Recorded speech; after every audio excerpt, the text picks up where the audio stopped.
جب سے مسلمانوں کے دلوں سے نبی صلی اللہ علیہ وسلم کی محبت کم ہوئی ہے تب سے خرابی آنی شروع. جب مسلمانوں کے دل میں ہر چیز سے بڑھ کر نبی صلی اللہ علیہ وسلم کی محبت تھی تو اسپین میں جب مسلمان فاتح ہو کے داخل ہوئے تھے انہوں نے اپنی عورتوں کو ننگا کھڑا کر دیا تھا تو مسلمان تکتے نہیں تھے. اس کی نگاہ ایسی ہوتی کیوں؟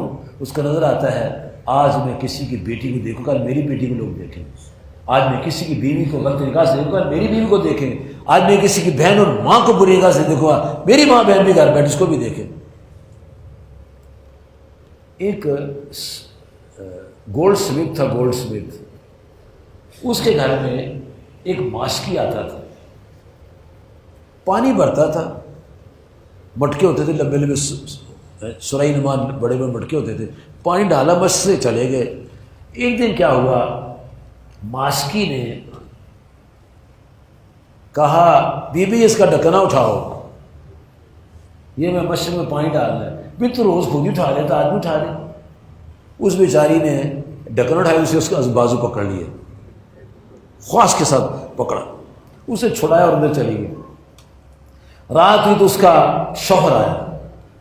وہ شریف عورت کہتی ہے آج تو نے کو بدماشی کی ہے، باہر آج کو تو نے خیانت کی ہے، کو ظلم کیا تو نے اپنی جان پر، جس کا بدلہ تیرے گھر میں ہو گیا. یہ کیا ہوا ہے؟ کہنا آج ایک وہ ماشکی جو پانی بھرتا تھا اس نے شابت سے میری بازو پکڑ لی. کہنا ہاں مجھ سے غلطی ہوئی ہے، ایک عورت چوڑیاں بنوانے کے لیے آئی تھی تو میں نے اس کا بازو پکڑ لیا تھا، ہمیں تیرا بدلہ اتر گیا. لوگ سمجھتے ہیں باہر جو مرضی کرو ہمارے گھر میں کچھ نہیں ہوتا. نہیں، اگر وہ کسی بیوی، کسی کی بہن، کسی کی بیٹی اور کسی کی ماں کے ساتھ غلط انداز رکھے گا اس کو سوچ لینا چاہیے کہ اس کی ماں، اس کی بیٹی، اس کی بہن، اس کی بیوی بھی ہے گھر میں. یہ انتقام بہت بری چیز ہے. جو لوگ دوسروں کی بیویوں کو لیے پھرتے ہیں ان کی بیوی کی سوچ سجا رہی ہے. کیوں؟ اس نے اللہ کو اللہ نہیں سمجھا.